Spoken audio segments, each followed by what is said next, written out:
Vocals can be one of the most daunting things that you do in the home studio because it's just you, your voice, and your recording gear. So, in this video, we're going to break it down for you. I'm going to tell you everything I've learned in the last almost 7 years of recording vocals in the home studio because it's the most simple yet the most complicated thing. Your voice is an instrument, and it's actually the most complex instrument. It can hit any note, which means it can hit the bad one. It can be loud, it can be soft, it can be sound good, it can sound not so good. So we're going to talk about all of that, talk about the gear, but more importantly, talk about the technique, the mindset, and get you recording. Now, if you've been here before, I have covered this stuff here on the channel before, but it helps about once a year or once every 6 months, we refresh things. And I talk about some things because I got some questions during the week about vocals, and I thought, what a good time to come in here and talk about recording vocals. And we're going to use GarageBand to do it. We're all set up here, so we have a track here. I'm going to use my song called Perfect, which is all about not being perfect. It actually says life doesn't have to be perfect to be wonderful. And in fact, that's what it says back there. Yeah, there's a story behind that. I've talked about it before. We won't cover it here today. But yeah, life doesn't have to be perfect, and neither do your vocals. But with a little bit of help and a little bit of guidance, they can be the best that they can be. We'll jump into the content in just a little moment. But first off, we've got a couple of things to do. A little housekeeping duty. First of all, the show today is brought to you by me. It's brought to you by my studio gear guide. So if you jump on over to studiolivetoday.com/gear, this is what you get. So you've got my whole mobile recording setup, every piece of gear that I use when I record on my iPhone or iPad. You've got my desktop setup, so every piece of gear that I'm using right now to live stream, but also to record on Logic and GarageBand.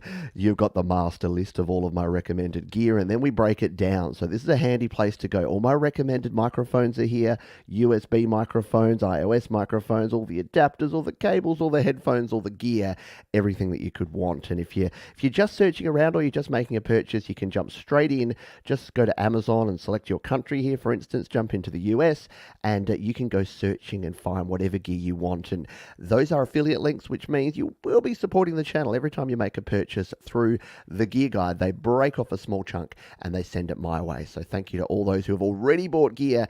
And look, gear's not the answer, but when you need some, and you'll find that some of the gear for recording vocals is super cheap, grab it through those links. You'll be helping out the channel. Let's say g'day to the folks who are here live. Hello to Princess LGD. G'day to Mark Bro. We have Mr. Michael Thompson here. Hello to Rena. Delighted to join you. Oh, decided to join you. I thought you said delighted. Decided's fine too. That's good. Thanks for dropping on by. It's Happy Ron. Speaking of vocalists, Happy Ron does some pretty awesome vocals. And as Happy Ron would say himself, he is the sort of guy that would admit that practice makes progress. You're not going to start out being great. And it's the same with vocals. You're not going to start out being great. And in fact, you're probably going to start out being not so great and probably super nervous. I know I was, and there's nothing wrong with that. Excuse me. See, life doesn't have to be perfect. Even when you're doing a live show, you can get a frog in your throat. And that's no good. It's mostly sound, not all like you think. Exactly, and that's the other thing.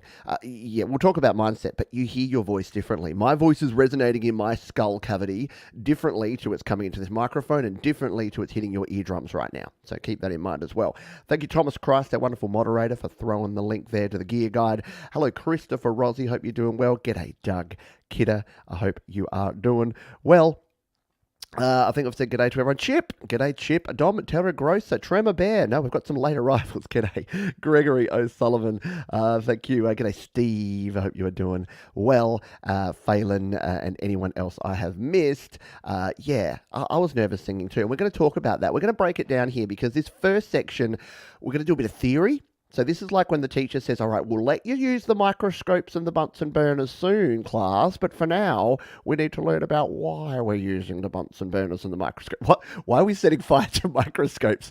That in itself, mildly disturbing. G'day, Kim Hudson. G'day, Joe and Barry Glenn. Let's dive in and start talking some topics. So when you're recording, The first thing we need to talk about is microphones. Yeah, so two main types of microphones. There's your dynamic microphone. These ones don't need any phantom power. These are pretty familiar to most folks. This is what you'll use if you're on stage, if you're out performing.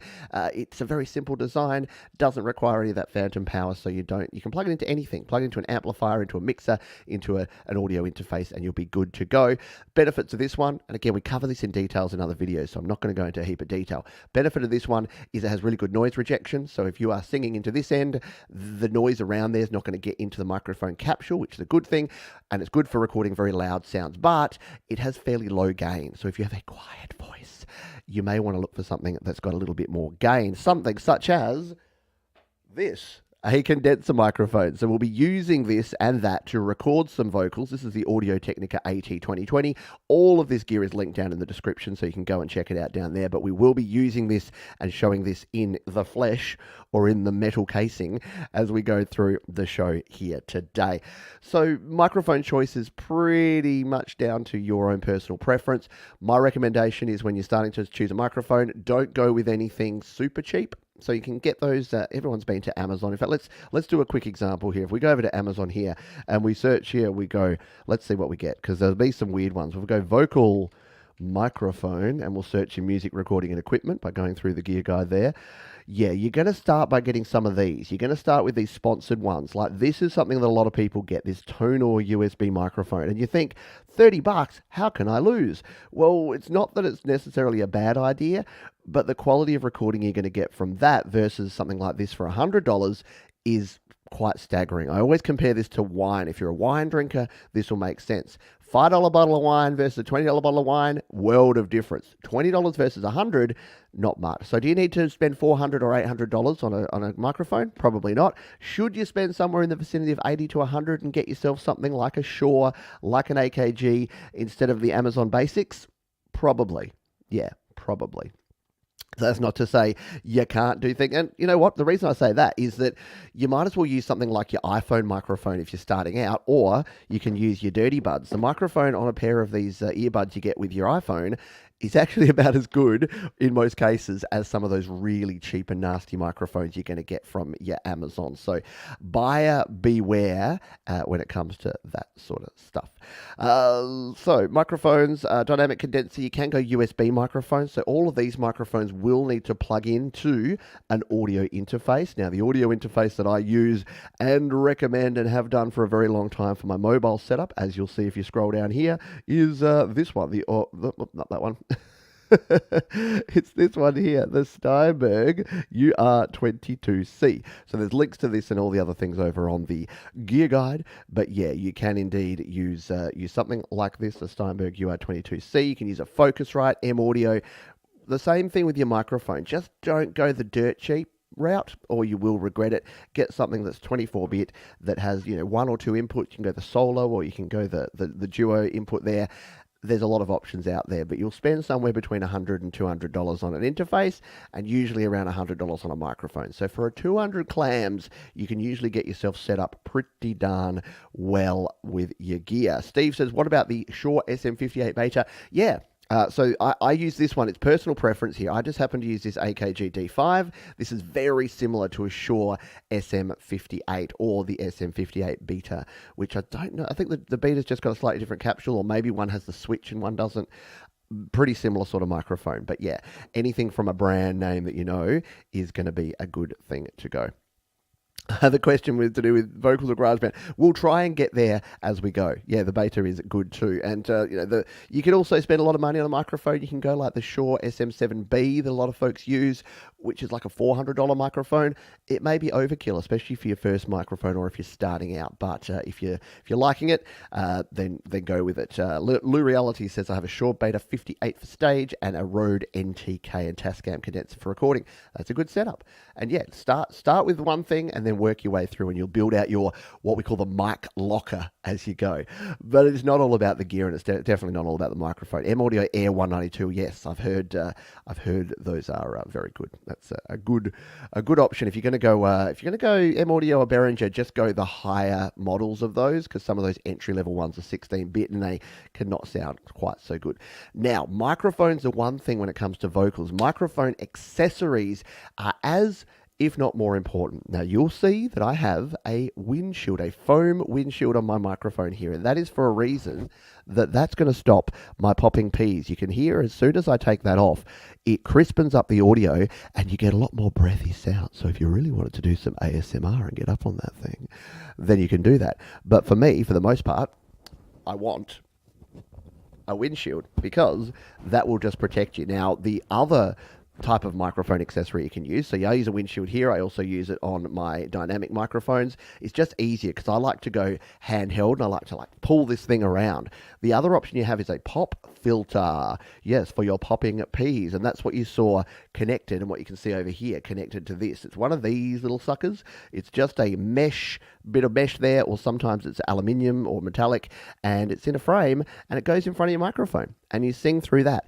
Pop filters are actually really good. They do a couple of things. They stop your popping P's and your plosive, what we call the plosive sounds, those suffer and succotash S's and those popping P's.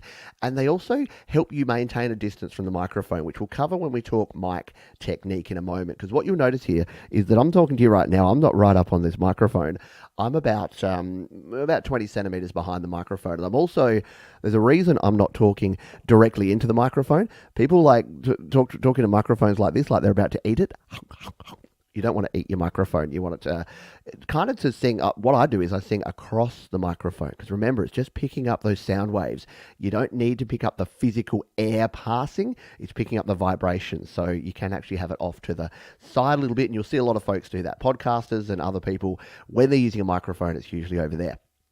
Let's talk technique because that's what we're covering on and coming into next. G'day to some other latecomers. G'day Tom Calhoun. I hope you're doing well. Hello Desolate Morning. Rena says some USB mics have interface built in like the GoPro mic, so no outside interface. I take it with So and that's a really good point, and we probably jumped over that, which is assumed knowledge that I shouldn't assume. Never assume. You know what they say about assuming? It makes an ass out of you and me.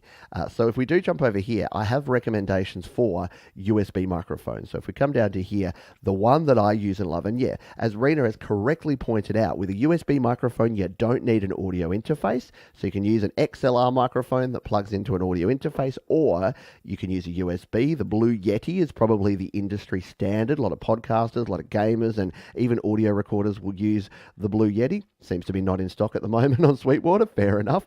I actually love this little sucker, the Samson Meteor. This is my favorite. Look at that. Look at that. $60. And as Rena mentioned, it has its own audio interface built in.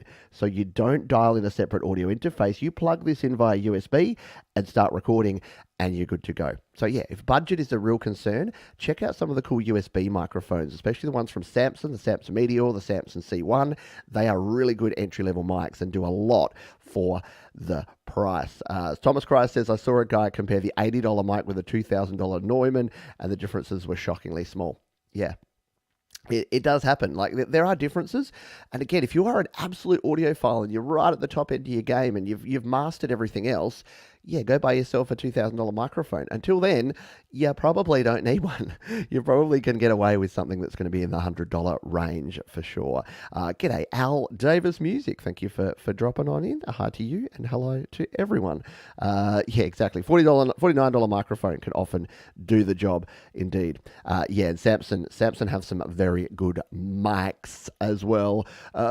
Cool. So let's talk about the microphone technique. So we've kind of covered this one.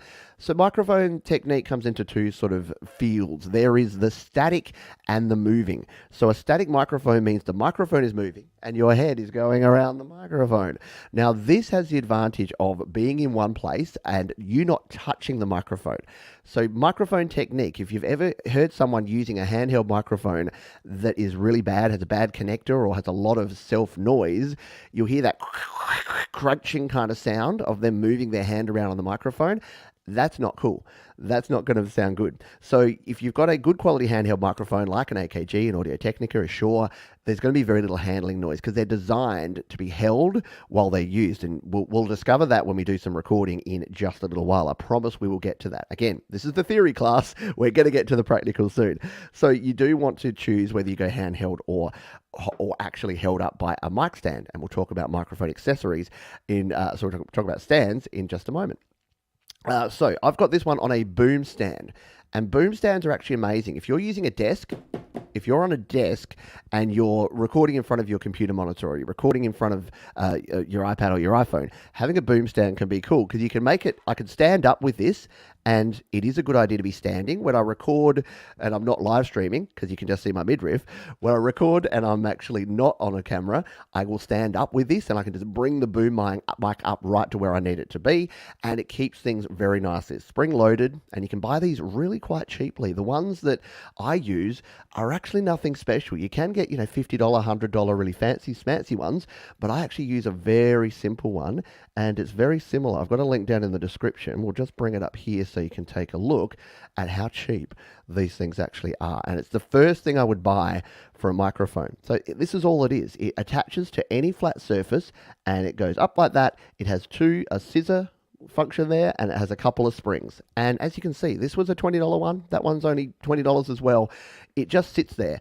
And look, if you've got a really heavy microphone, you might want to reconsider it. But if you've got anything that's a standard sort of microphone, or even some of the heavier microphones, even the AT2020 is pretty chungus, and this sits really nicely on this boom arm. So that's one option you have. You can, of course, go your traditional microphone stand, which is what I've got over here. This one here, and again, there's links to that over at the gear guide. What I do recommend with mic stands is it's one of the few things. If you're going to use a microphone stand, again, you can see it's already it wobbles around even a lot more than this boom arm. That's why I love boom arms. I'm a convert. I used to use mic stands all the time.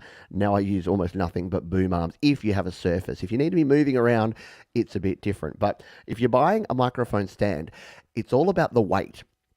So you want a lot of weight in the bottom end of it. So if you're using a stand, you'll know this from experience that if you do touch the mic or bump it, you don't want your whole setup to be toppling over. That can be a pain, and it can also damage your microphones if they're condenser mics as well. So you want to decide whether you're going with that. The other option is to actually just go handheld. So the other technique is just to hold it in your hand. Why is this better? Well, I don't know about you, but when I get into a song, I tend to move around and get down with the beat. Now, as you probably heard in that little bracket there, every time you get away from the microphone, it changes the sound, it changes the volume, it changes the tone, it changes the perception of the listener. So it's really difficult unless you are singing something like, Hallelujah, unless you're being completely still. It's hard because if you're rocking out, you're going to move. So if I'm singing a rock song or something a little bit more full on, I will plug in and actually hold a handheld mic. And it just makes it easier because you can regulate the distance. You can actually move. So if I was holding this handheld, in fact, we could do that. If I was holding this, because this is actually a handheld condenser microphone, which is a bit of a best of both worlds. It's actually got really low handling noise. I'm deliberately trying to make that loud, but with just regular handling, you can't hear it at all. And it's just a lot easier that when you're moving your head around, I just called. So if you get your head bob going on, you can move the mic with your head bob, and you can. It's really easy when you hit loud notes to vary your distance as well. So handheld is not a bad option. And look, if you go a condenser mic, can you go handheld? You're not supposed to, but I do. So I can't unscrew it from here. But I've actually used this mic handheld to sing songs before. I just grab hold of the little knob on the side, ding, and hold on to my condenser mic. So don't think, a lot of people have heard or got taught very early on, only ever use a mic stand. You don't want to ever touch your mic. You're going to get mic noise. With a good quality handheld microphone, you're not going to get a lot of microphone noise. I promise you that. We'll see if we've got any other comments from here. Lou Reality says, I have a boom stand attached to a little table for my interface, down for streaming and up for recording Vox. NTK is a little heavy for those, but exactly. So you just need to work out if it's really suited. Yeah, boom arms for the win.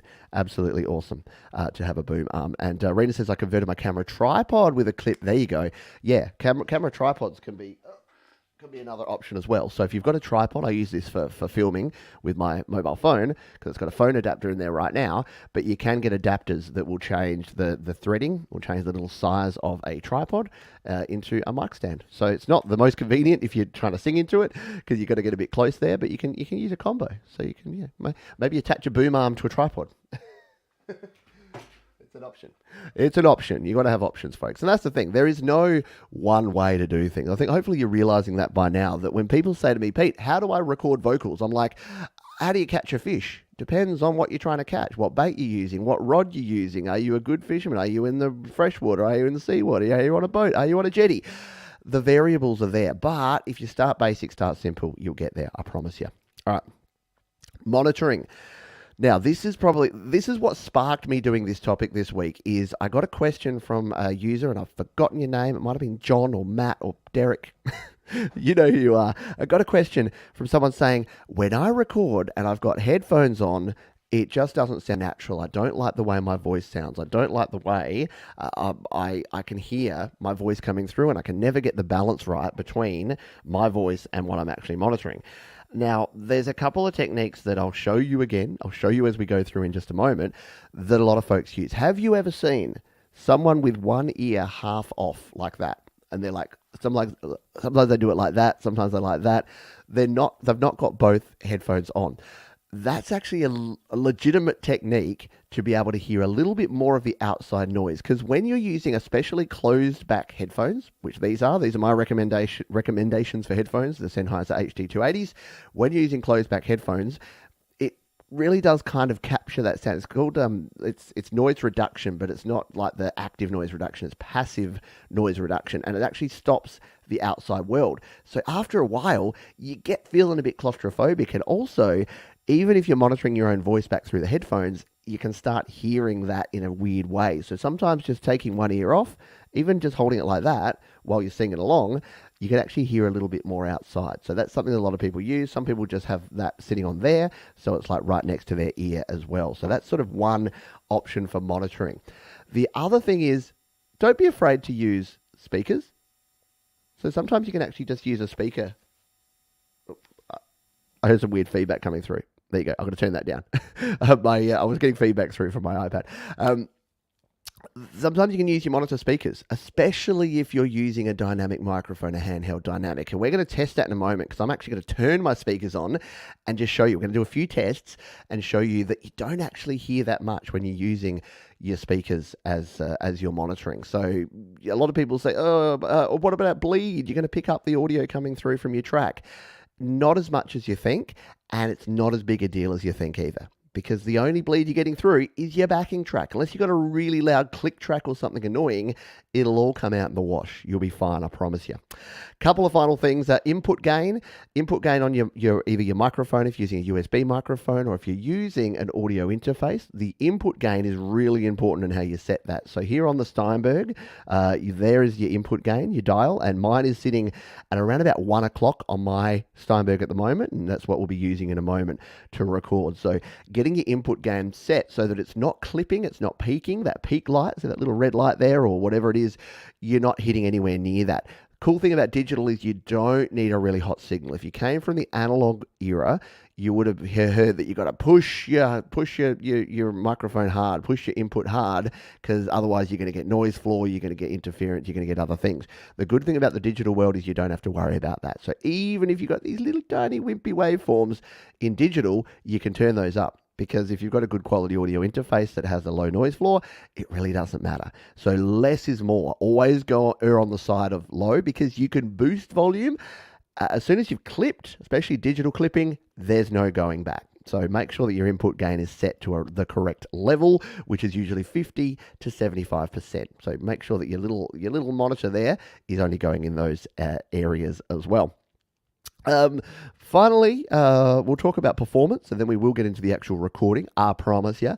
So, take a deep breath, have plenty of water, and relax as much as you can. Now, when you're starting out with vocal recording, you will be nervous. You will not want other people to hear you. You will be absolutely devastated at what your voice sounds like. You'll miss notes, and you'll probably sing tentatively. So it's really difficult to sing at 100%. I'm a shy person. I'm an introvert. I don't like other people hearing me or taking notice of me. I do not want to be the center of attention, which means why the heck am I a vocalist? Well, because I really enjoy singing and I really like music. So that's something to keep in mind. Everyone goes through this. Even the most confident people sometimes feel nervous about singing. So the best place to start is when nobody's around. I know that can be hard for some people. You live in an apartment, you live with a family, but try and find a place. I used to get up, I've told this before, I used to get up at 6 o'clock in the morning before anyone else was up. In fact, 5 o'clock sometimes.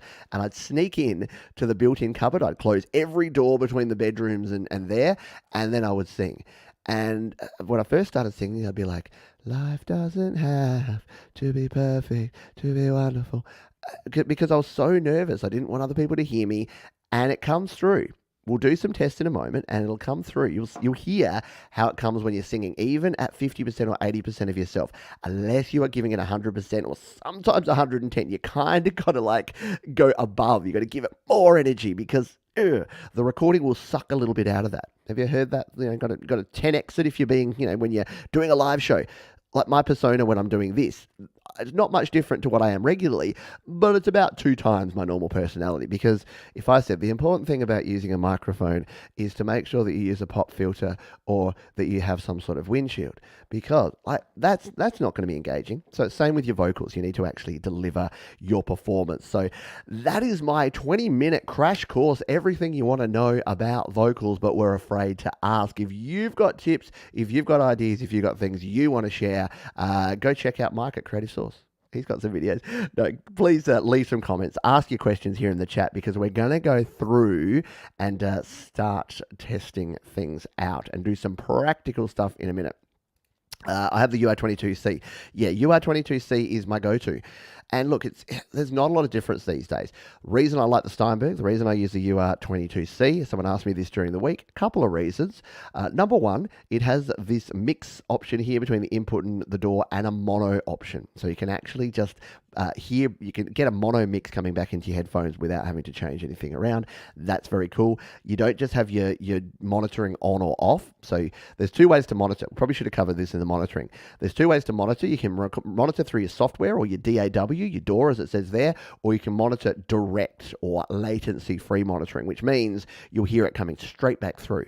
Now, the benefit of that is no latency, no lag, no delay, but you won't get any of the effects that are coming through from your DAW. The cool thing about this is you can dial it half and half, which means you'll get some of the effects coming through, but you'll also hear it. Now, some people don't like that because you kind of hear it twice, but I do like it. I think it works sometimes. And the other cool thing is on the back here, you got 2 ways of powering this. So you can power it separately from how you connect it. Why is that important? Well, what if you're on the go with your iPad or your iPhone, you want to plug this in to use it, but you don't have a powered hub and you don't have any other way to power it? Well, you can just plug this into a power brick or into a portable battery and your interface can be powered separately from all your other gear, meaning it won't draw on your iPad's power. You can still have your iPad plugged in and charging, and then you can have this charging separately. So there's a couple of reasons why you would want to do that. Someone was mentioning Bluetooth there. Bluetooth is not your friend when it comes to recording. Bluetooth still has too much latency, speaking of latency, and audio compression, because it has to think about what Bluetooth has to do. Bluetooth has to send your sound. If you're using a pair of AirPods like these, they're fine and dandy for just listening, and even if you are Zooming or doing some sort of like video conferencing or audio conferencing, but when it comes to the precision that you need when you're actually recording and you're trying to hear back vocals and guitars and get them lined up perfectly, yeah, Bluetooth just hasn't got there yet. It's getting closer. Bluetooth 4.0 is getting closer. It's not as bad as it used to be, but it still ain't good. Just go wired. I know it's not as sexy to have wires as it is to be wireless, but yeah, it's important. Tom says, listen to Beatles records. John Lennon's voice changes constantly because he was so insecure about them. Yeah, exactly. And look, sometimes that's the thing. Sometimes that's the thing as well. In-ear monitors. Yes, thank you. Thank you for mentioning that. You can also use in-ear monitors. They are very good, and not a lot of people use them, especially starting out, but they're an option. You can get some reasonably inexpensive ones, and they're very similar to earbuds, but they're like earbuds on steroids. They have much longer cables, because you need longer cables for these. They use just a standard TRS plug there, or you can adapt it up to your larger size, and they fit so snugly in your ears that no sound's coming out of there. So in-ear monitors are, yep, another option there, and I should have mentioned that, so thank you. This is why we do these shows live, folks, so that you can provide your input and we don't miss a thing. So that's another option for your monitoring. Should we crack on and record some vocals? I think we should. Let's do it. All right, let's jump into the iPad here. Now, as I mentioned, if you missed the start, this is a song called "Perfect" that I recorded for my EP called "Maybe" a couple of years ago. And I thought this would be a good one because this uses these vocals. They're not super quiet, they're not super loud. They're somewhere in between. I thought this would be a good test to record in some of these. I realize I haven't got my lyrics up here. Better get my lyric sheet, because I'm not that good. I was just watching Jade interview Ron and Jenny from Wolfstone Studio over on her channel, and Ron was talking about not remembering lyrics, and just talk to my wife about that, Ron.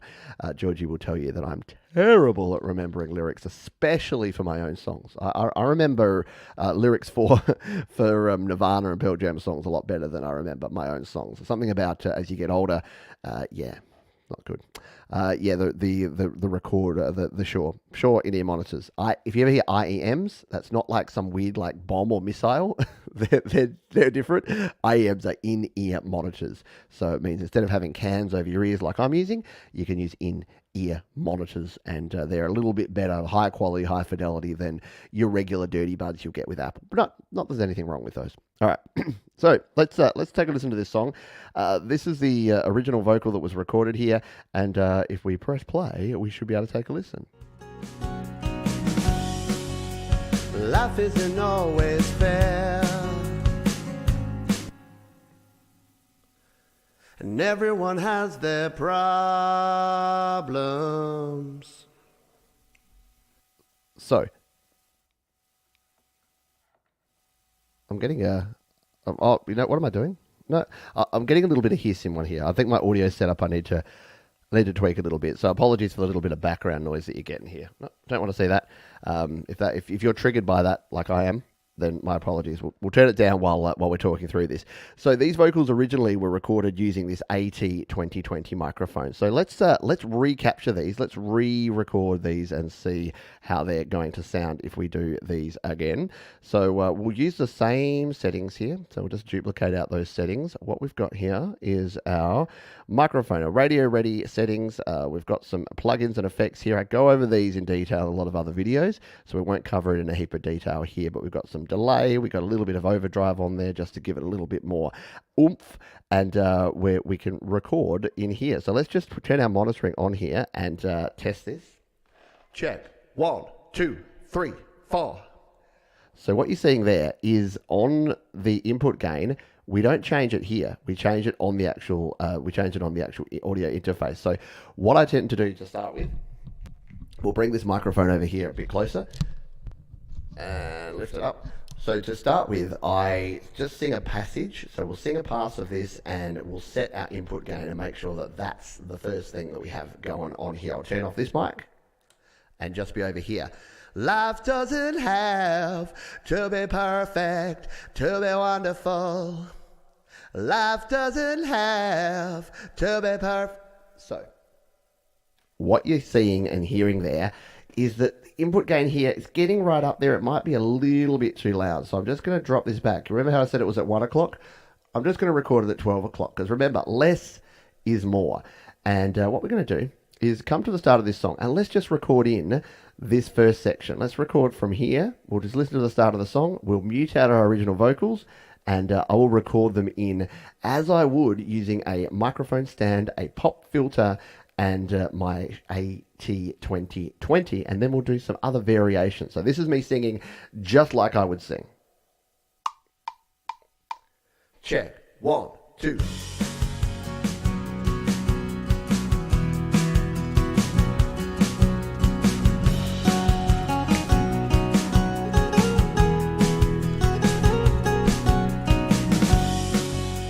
Life isn't always fair, and everyone has their problems. It's easy to hide away and harder to find solutions, but I know this for sure. This ain't a dress rehearsal, so don't wait to see the sign. Life doesn't have to be perfect to be doesn't have to be perfect, to be wonderful, they say. But sometimes it feels that way. All right, there's our first pass. We'll turn our monitoring off there. So we're just over here. And we'll jump in and take a listen to this in just a moment. Just move that mic out of the way. So there were a couple of things that you may have noticed and that I definitely noticed there. One thing is that while my input gain was around the right level, I couldn't hear myself very well. And I wanted to do that kind of deliberately because you'll often find, and because this was already mixed, see how this vocal is at quite a low level in terms of where it's at in the mix. I would generally bring that up. So remember, there's a difference between your input gain, this side, and your output gain. So what we'll do in the next run is we'll turn that output gain up so I can hear my vocals a little bit better. I was also using the headphones on both sides, so a couple of those notes were bit pitchy dog because I couldn't hear my own voice properly as well as the backing track. So taking off one ear is what we'll try in the next one. So we'll do those couple of techniques in the next run and we'll see if we get a better recording. Let's come in here and take a listen to this. So we'll be brave and we'll solo it and take a listen to what it sounds like. Life isn't always fair. Bit of breathing. And everyone has their problems. So it's not bad. What you can hear though there is with the condenser microphone, you're getting a very precise, a very crispy sound. And when we compare it to the dynamic in just a moment, you'll hear that it's going to be quite different. So we'll come in here and we'll do a second take of this one.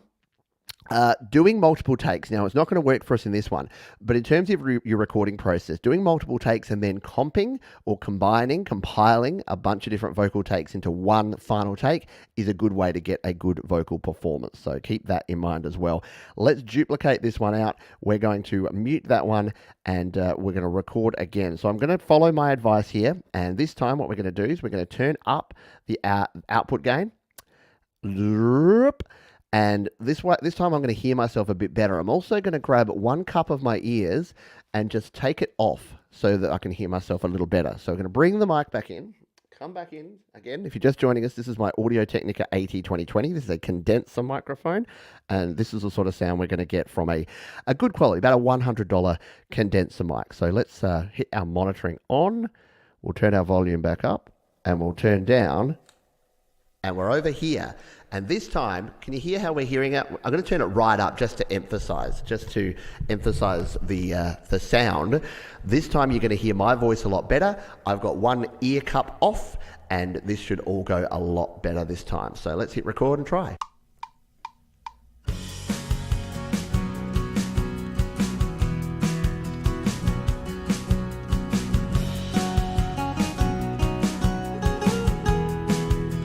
Check. Life isn't always fair, and everyone has their problems. It's easy to hide away and harder to find solutions, but I know this for sure. This ain't a dress rehearsal, so don't wait to see the sign. Life doesn't have to be perfect to be wonderful. Life doesn't have to be perfect to be wonderful, they say. Sometimes it feels that way.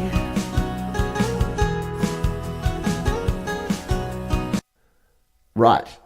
So, a couple of things there. It was the balance was a little bit too much. So I was hearing too much of myself and not enough of the track. So it would just take some tweaking there to turn up my monitoring volume, to turn down the vocal output of my own mic. So just providing a little bit of difference. But I did feel a lot better. I felt a lot better about the pitch of some of my notes. So let's come in here and take a listen, shall we? Life isn't always fair. Obviously, we now need to turn it back down. And everyone has their problems. It's easy to hide away and harder to find solutions. Yes, and as Doug says here, really good stuff here. A lot of the time I have my vocal monitoring low helps me to push harder, a trick from way back. Yeah, if you're singing a rock song and you're really finding you're not putting enough energy into it and you want that almost cracking voice at the edge, then yeah, maybe you want it lower. If you're singing a quiet ballad, you might want your vocals higher in the mix when you're recording, just so that you can hear it a bit better and you don't have to strain. You don't have to do that. Yeah, vocal total quality is better at that time. Hearing yourself much better. Exactly. It is hearing myself better is helping me come through. I'm going to do one more example here. We'll duplicate this track out, and I'm going to do the Nervous Pete version of this one, just to sort of give you a feel for what this might be like if I was worried about people hearing me or being nearby, which I'm clearly not, but just to give you an idea of how this goes. So let's come in here. We'll turn our monitoring on. We'll go somewhere in between this time, around about there. We'll get our volume back up. Check. So this time I'm going to try this. Any bleed issues with the headphone off? Yeah, sorry. I'll just cover that quickly before we do this. Not too bad. Let's take a listen, because I didn't solo it for very long, did I? So there wasn't actually too much bleed. You can almost see in the vocal in the audio waveform there that there's not. But if we play in between, what we do, let's A/B this between the ear off and the ear on. So this is the lead vocal with the ear with both ears on. So virtually nothing but my breathing. And everyone has their pride. And now let's go to the other version with one of the cups off near the microphone and see if this sounds any different. Life isn't always fair, and everyone has... No, what you could hear was the bus outside. So that's another reason why a condenser microphone can not always be the right choice, because it did hear that. Now you could probably use some low pass filtering to get rid of that sort of rumble. But you can hear there that in between, apart from me clicking my fingers, which is a bad habit I have, don't click your fingers while you sing, people. You'll hear it in your mix. So apart from me clicking my fingers, there wasn't a whole lot in there. If we come to a section here where there's a big breath, take a listen. And harder to find. If you really listen hard, you can hear it right there in the background, but you'd have to really try. So even with the earphones off, not a whole lot in the way of bleed. All right, let's do the Nervous Pete version, because this is always fun to do. Whoop, we don't want to record that one. We want to record this track. Let's come in here and make sure our monitoring is on and hit record. Life isn't always fair, and everyone has their problems. It's easy to hide away and harder to find solutions. But I know this for sure, this ain't a dress rehearsal. So don't wait to see the sign. Life doesn't have to be perfect to be wonderful. Life doesn't have to be perfect to be wonderful, they say, but sometimes it feels that way. All right, take that one down. Yeah, so that was me at maybe singing it. Okay, I overdid it a little bit there, but there's a couple of things. You can see instantly by the waveform that I'm singing quieter. I'm singing within myself here. And what you may have noticed there is that because I wasn't pushing the vocals out as much, which you don't always have to, you don't always want that. If it's a really quiet ballad, you might want a little bit of that. But did you hear how when I was missing notes, wasn't that I was missing them spectacularly a lot of the time, but the pitch was just wavering. I was quite often just a little bit flat. Let's listen to this back in isolation and take a listen. Life isn't always fair. Hear how like sometimes there I'm not quite getting up to the note because when you sing louder and you hit the note, whereas if you aren't, you just have that slight bit of flatness that comes in there. So I just wanted to show that because let's listen to it. Let's listen to this abomination a little bit more. And everyone has their problems. Just a little bit flat, right? It's easy to hide away. And a little bit sharp in that section. Again. And harder to find still low noise solutions. But I know this for sure. You're listening to that, you're just like, this bloke doesn't believe in what he's singing. It's amazing how vocal tone and your performance and how you project can really be the difference between, yes, this person wrote this song and they believe in this 100%, and this person's dialing it in big time. So try not to dial it in. Try to give it your all, because you got multiple takes, but if they all sound like that, yeah, not so good. My dog's tag's jingling on every track. Yeah, the jingle of a dog's collar. You liking Nervous Pete? Nothing Melodyne can't fix. Yeah, flatness and sliding, one of my main problems. Yeah, and it is, and it's hard, and it comes from just practicing. And even though I haven't done vocal training like ever, well, I have. I was in like primary school choirs and stuff. But the reason that the old scales are so cliche, do, re, mi, fa, sol, la, ti, do, is that being able to hit those notes is a part of singing. And sometimes it's hard to get that done. So it just needs to try. Sounds whimsical. And that's the thing, Joe. If you want that sound, like I did a song called Things Have Changed, where I did want that. Things aren't the same, everything's changed. If instead I sang that, things aren't the same, everything's changed, it doesn't fit. So you do need the vocal styling to fit the song. All right, should we switch up this microphone? Let's go to my favorite thing, which is going dynamic. People have said I'm such a dynamic guy. They don't actually say that ever. But we're going to use the dynamic microphone now. So we've unplugged. Now I'm going to turn off the phantom power on my interface. Steinberg have it on the back because I don't know why. So I've got my handheld dynamic microphone. Now, as we mentioned in the first section, the reason that you want to go, I'm just going to get this out of the way. That's going to distract me.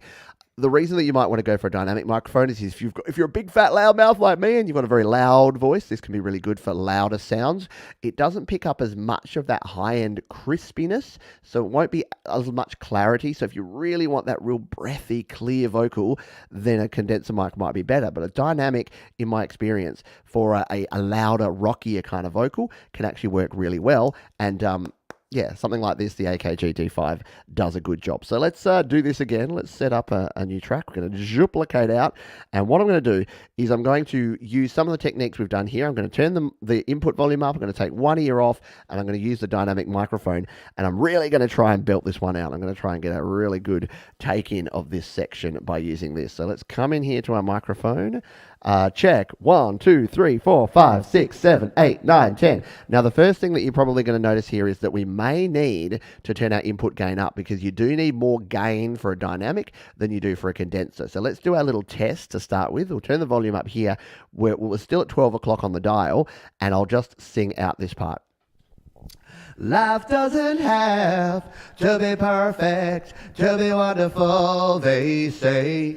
So can you see that it's really not getting up there? Now, I could leave that as is, but I probably want to dial a little more gain up.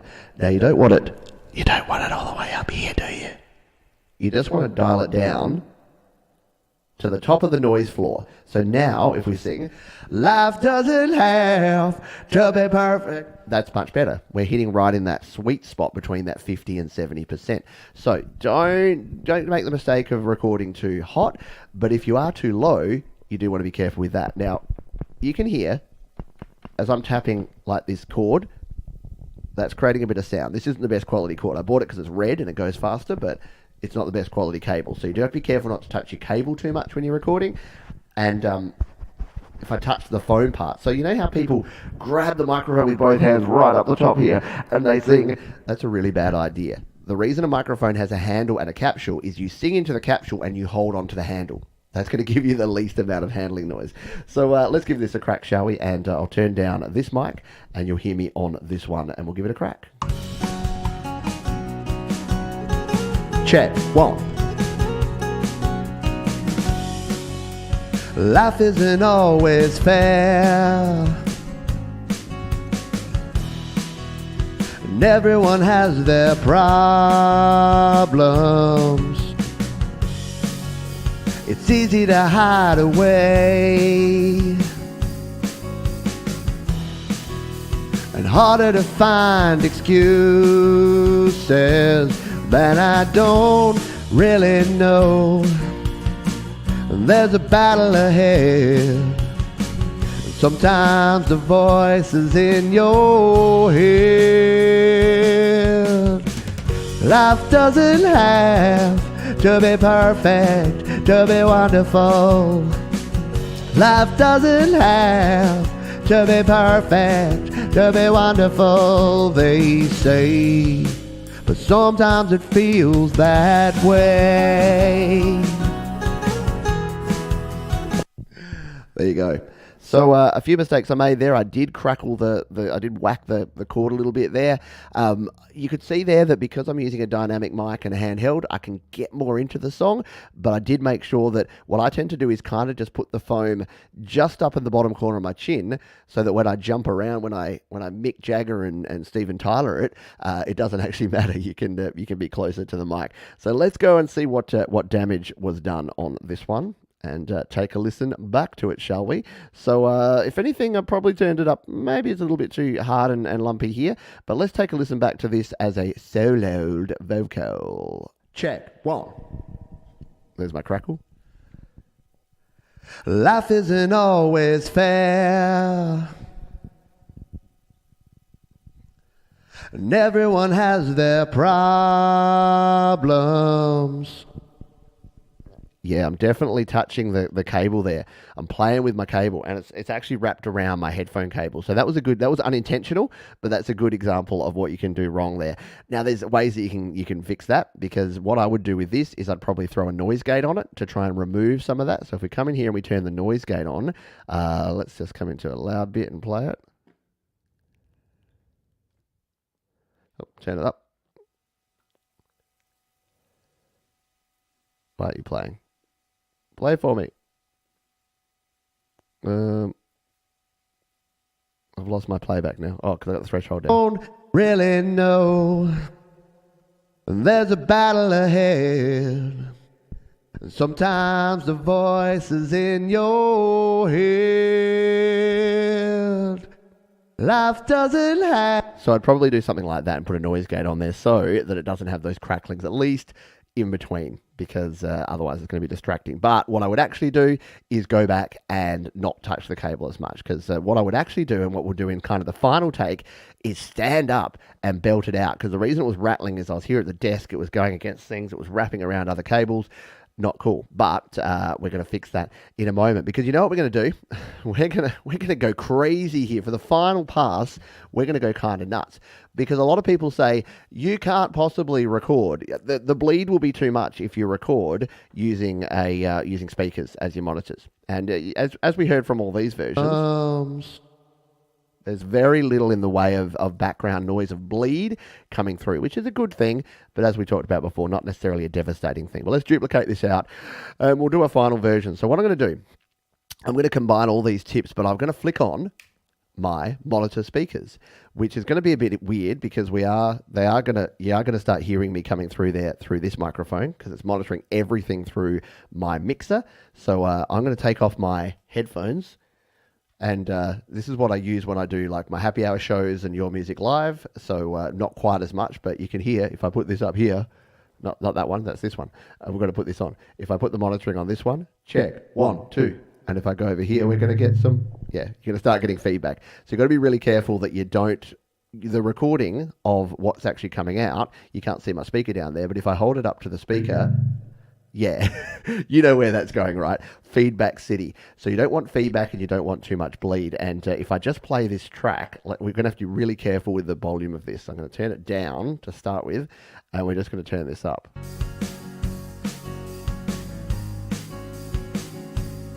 So you can hear that through here, but guess what? You're also hearing it through my speakers. So this is going to be a bit weird doing it this way. So I'm going to go back to the start of the track, and we're going to come in here. I'm going to turn down this microphone. We're going to record into this microphone. I'm going to get into a rock stance and record this as a bit of a rock song. So let's finish off by recording using monitor speakers. Don't try this at home, folks. Actually do. It's fun. Let's go.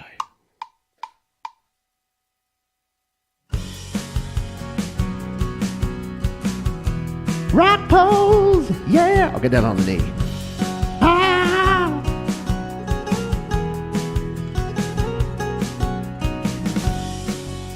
Life isn't always fair, and everyone has their problems. It's easy to hide away, and harder to find solutions. But I know this for sure, this ain't a dress rehearsal. But don't wait to see the sign. Life doesn't have to be perfect to be wonderful. Life doesn't have to be perfect to be wonderful, they say, but sometimes it feels that way. Rock and roll! There you go. Recorded, handheld, using my monitor speakers as the audio out. So I'm going to turn those off now. My trusty headphones so that we can hear this back together and see what exactly happened there. Am I still recording? Yeah, okay, that could be weird. So we'll come back in here. Oh, that's better. Oh, man. Security blanket, the old AT 2020s. Alrighty. Let's jump in and take a listen to this. And look, yeah. Remember, I've been doing this 7 years. There's people doing this 70 years. Plus, I used to sing, when I was a teenager. It's not easy, and but it's also not dauntingly hard. It is practice makes progress. There is no such thing as perfection in music, but practice does make progress. Remember that. So let's come in here. We'll turn the monitoring off. Let's take a listen to this soloed, because this will be very, very interesting. Rock pose, yeah. I'll get down on the knee.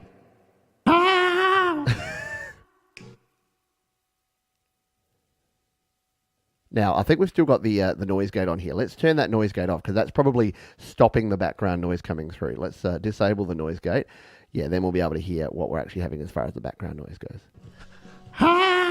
There you go. You can hear it now. There it is. Life isn't always fair, and everyone has their problems. It's easy to hide away. Right? So, what's the deal here? Why is this not a big deal? Because guess what? As soon as we bring it back into our mix, it's totally fine, because it's the same freaking music. And harder to find solutions, but I know this for sure, this ain't a dress rehearsal. So don't wait to see the sign. Life doesn't have to be perfect to be wonderful. Life doesn't have to be perfect to be wonderful, they say, but sometimes it feels that way. There you go. So yeah, as Christopher Rossi says, sounds very usable. It totally is. That's the thing. People freak out because they think, oh my God, there's some bleed in my vocals, there's some bleed in my guitars, in my backing vocals, in my percussion. it really isn't the end of the world. Like I said before, unless it's unless you use a metronome. This is why I always say, turn your metronome off, replace it with drums as soon as you possibly can. Because if you've got that click, clock, clock, clock, click, clock, clock, clock in there, that is going to come through because that's a very high frequency sound because it has to be. It's what it's designed for. But if you're just hearing the drums and the bass and the guitar, it really doesn't matter. Why would you care if you've got those bleeding into there? Because they're just the sound of the song. So don't be so worried about that. If you're going to get your best performance, your best vocal performance out of having your monitor speakers on and just singing, especially if you're using a dynamic microphone, condenser microphone will pick up a little bit more and won't be as good for that, but I've still done it as well. It really isn't a problem. It's better to get good quality songs, to get a good quality performance than it is to actually have that technical expertise there. Exactly as Lou Reality says, people worry too much about a lot of things.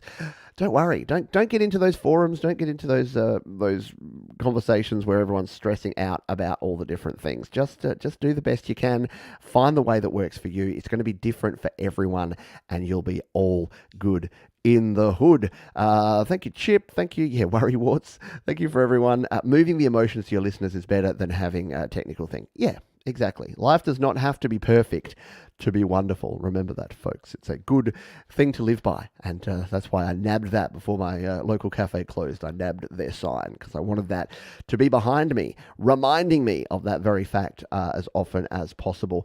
That is going to do it for this one. Did you have fun? Did you enjoy it? Did you learn something? I know we cover this sort of thing a lot, but hopefully, the description and actually hearing the difference between a condenser mic and a dynamic mic, hearing some of these examples and demonstrations can help you and give you the confidence to just go and have a crack and try, because you won't know till you try. Everyone starts at zero and everyone's going to get better as they progress and as you do more. We have a cool show happening right now. In fact, he's already kicked off the show. It is our buddy Mike over at Creative Source. So let's do a live look in with Mike. There he is. He's got it going on. Let's share this show.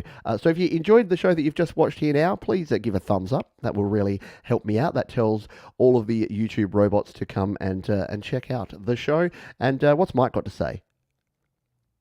Oh, I've turned his volume down. Let's see what he's saying. Focusing on the part of the electric guitarist plays. There you go. So he's talking electric guitars. He's got an electric guitar mixing special over there on his Fix My Mix show. So if you'd like to go there, I've just dropped the link here. If you're watching live, if you're watching on the replay, you can go and check it out over at Creative Source. Thank you. A great interview from Jade Starr with Wolfstone Studio today, earlier as well. And go check out Mike. And I will see all y'all on the happy hour this weekend. We're doing the red hour because it goes faster. Of course it does. And then, of course, we've got Your Music Live, GarageBand Weekly, and all the other live shows right here on Studio Live today. All the links to everything we talked about down in the description. So after you've hit the thumbs up, you can go there and check out the links to all the gear I recommend and all the tutorials here on the channel. Thanks, everyone, for being here. As we say at the end of every show, please be kind to yourself, be kind to others, sing nice and loud, and we'll see you on the next one. Bye for now.